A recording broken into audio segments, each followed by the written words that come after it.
Bienvenue dans cette nouvelle édition de l'Africa Tonight. Voici les titres de votre journal. Premier sommet virtuel de l'histoire de la CEDEAO. Les dirigeants de la communauté économique des États d'Afrique de l'Ouest se sont réunis par visioconférence ce jeudi 23 avril pour discuter de l'évolution de la situation et l'impact de la pandémie de coronavirus dans l'espace CEDEAO. Au Maroc, la production céréalière va connaître une baisse de 42% en 2020. Malgré cette rétractation prévue, le ministère de l'Agriculture reste optimiste, assurant que le PIB agricole du Maroc ne baissera pas de plus de 5%.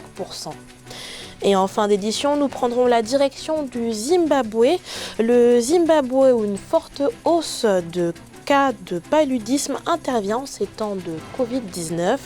Une double menace sanitaire qui laisse à craindre le pire, les symptômes des deux maladies étant similaires.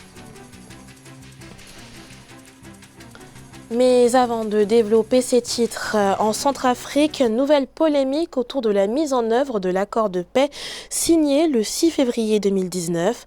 Alors que les discussions se poursuivent entre le gouvernement et les groupes armés, à l'instar d'Abdoulaye Hissène, l'un des leaders du FPRC, qui a rencontré cette semaine les autorités. Ce samedi, un communiqué commun de plusieurs groupes a appelé les autorités à traduire dans les faits les engagements pris à Khartoum lors de la signature de l'accord. Mais ce document ne fait pas l'unanimité au sein de ces groupes. Si certains confirment leur soutien à ce communiqué, d'autres restent toutefois prudents. Le gouvernement affirme quant à lui qu'il s'agit d'une fausse déclaration. Un contre-communiqué sera d'ailleurs prochainement publié. C'est une première historique. Mesures de distanciation et fermeture des frontières obligent. Les chefs de l'État de la CEDEAO ont effectué ce jeudi 23 avril un sommet virtuel. Face à l'urgence sanitaire posée par la pandémie de Covid-19, les chefs de gouvernement de la communauté ont établi un plan de riposte commun, une visioconférence de 2 heures où les différentes crispations en date du dernier sommet de décembre 2019 ont été mises sous le tapis. Iba Yakot, commentaire Philomentine. La communauté économique des États de l'Afrique de l'Ouest a tenu un sommet 2.0. Ce premier sommet virtuel de l'organisation ouest-africaine a réuni 15 chefs d'État et de gouvernement pour évoquer l'impact de la pandémie de Covid-19 sur la région. Les efforts communs à travers la CEDEAO, c'est important parce qu'on arrive à collectiviser, à mener sur un terrain ciblé. Ça permet justement de commencer à converger nos énergies ensemble et de commencer à converger nos politiques publiques. Parce que là, il s'agit d'objectifs, il s'agit de précision, donc il s'agit aussi de budget qu'on met en place. Donc là, on est obligé de travailler ensemble et là, on travaille en commun. En fait, c'est des politiques qui sont là, qui sont des politiques quasiment exécutives. Les débats ont surtout porté sur les conséquences économiques de cette crise inédite qui pourrait faire plonger le taux de croissance de la sous-région. Le chef d'État nigérien, Mahamadou Issoufou, président en exercice de l'organisation, a plaidé pour un plan de riposte et de relance coordonné. Lors de cette vision-conférence, la CEDEAO a nommé le président du Nigeria, Muhammadu Buhari, pour s'assurer de la mise en place de ce plan de relance. Cette politique de relance peut être une politique structurelle en même temps. Si on a des structures qui naissent de là, on peut avoir un plan de relance qui soit efficace, pas sur le court terme, mais surtout sur le long terme. Les politiques de relance sont efficaces et ça permet à la CEDEAO de travailler et de converger ensemble. Et c'est ce qui est important, c'est d'avoir en fait une politique économique publique qui soit collective et qui soit régionale. Plusieurs questions restent en suspens, notamment sur les moyens financiers à mettre en place pour faire face aux conséquences directes de la crise liée au Covid-19.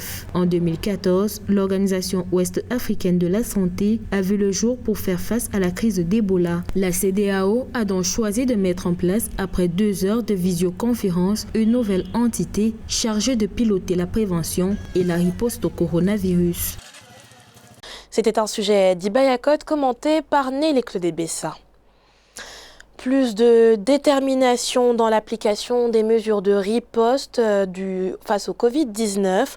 Au Congo, c'est ce que le secrétariat du Parti congolais du travail a demandé au gouvernement.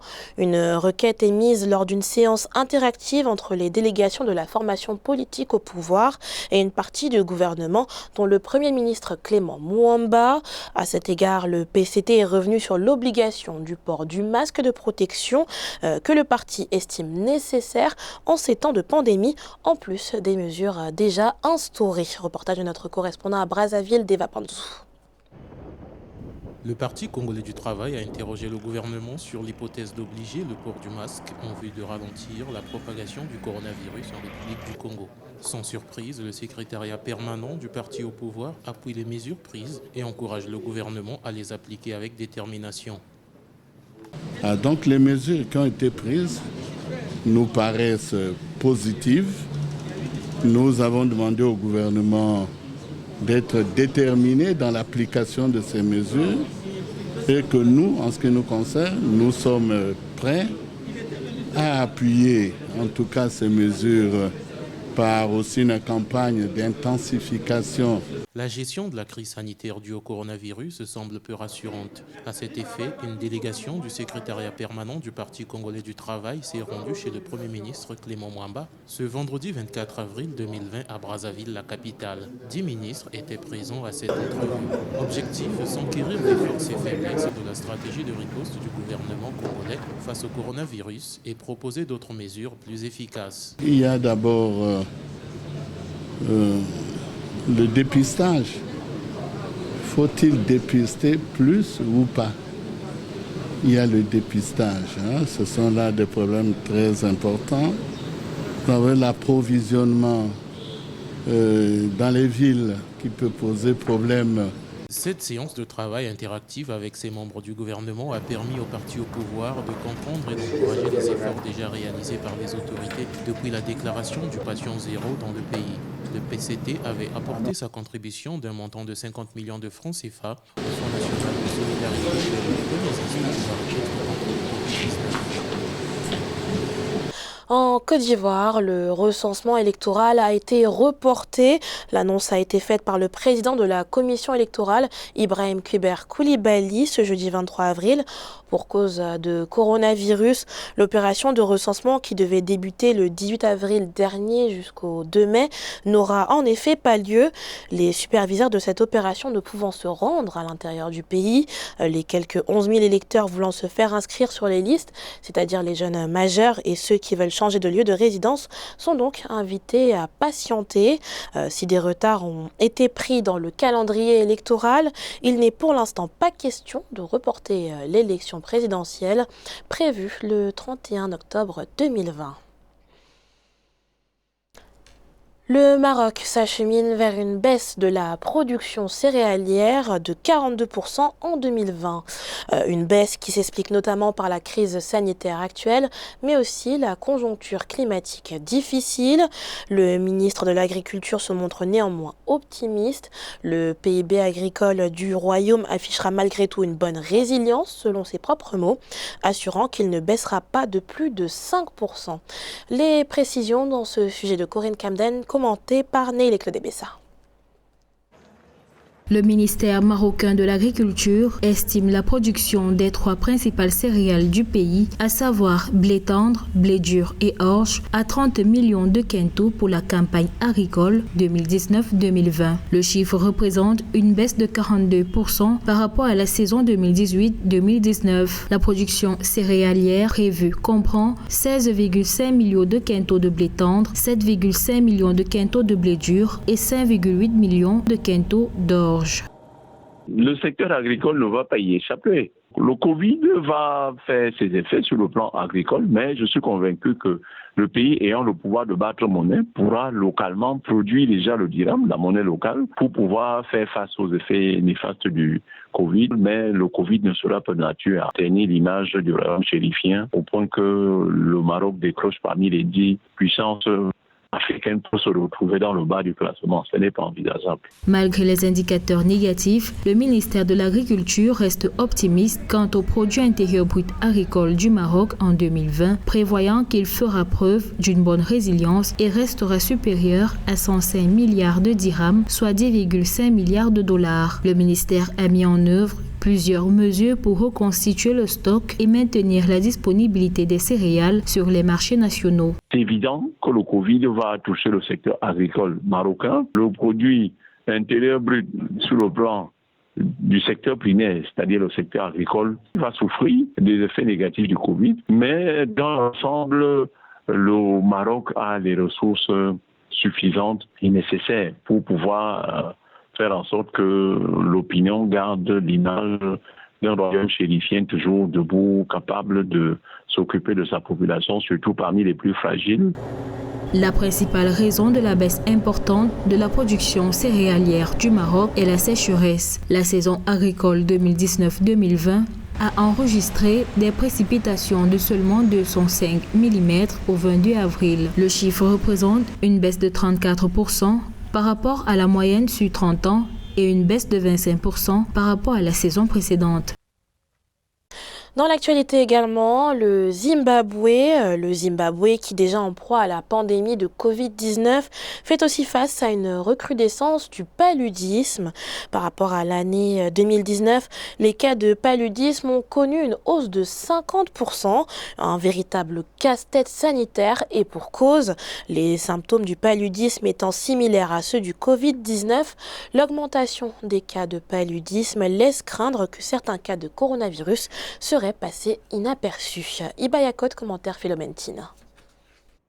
Le Zimbabwe fait face à une double crise sanitaire. Le ministère de la Santé a fait état d'une hausse de 45% des cas de paludisme dans le pays par rapport à l'année 2019, avec un nombre de décès qui a augmenté de 20%. Cette année, le nombre de cas de paludisme dans le pays est de 170 303 et celui des morts de 152, comparé respectivement à 117 715 et 127 en 2019 pendant la même période. Cette hausse des cas de paludisme peut s'avérer dangereuse pour le système sanitaire du pays qui fait face à deux virus avec des symptômes très similaires et qui peut mener à une confusion dans les diagnostics.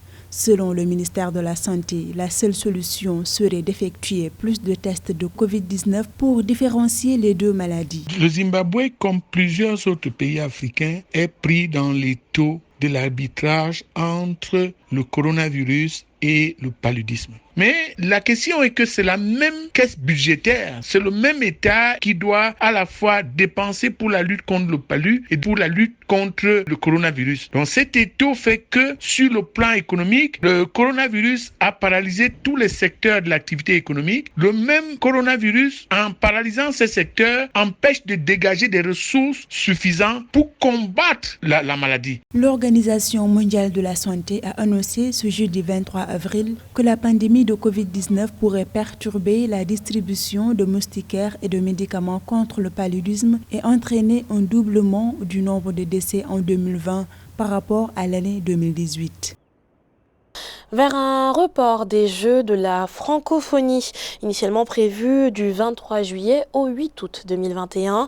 La République démocratique du Congo, pays hôte, a demandé un report de la compétition en raison de la pandémie de Covid-19 et du report dans le même temps des Jeux olympiques de Tokyo qui sont quant à eux prévus à la même date. Un sujet de José Douglas commenté par Neil Eklebessa.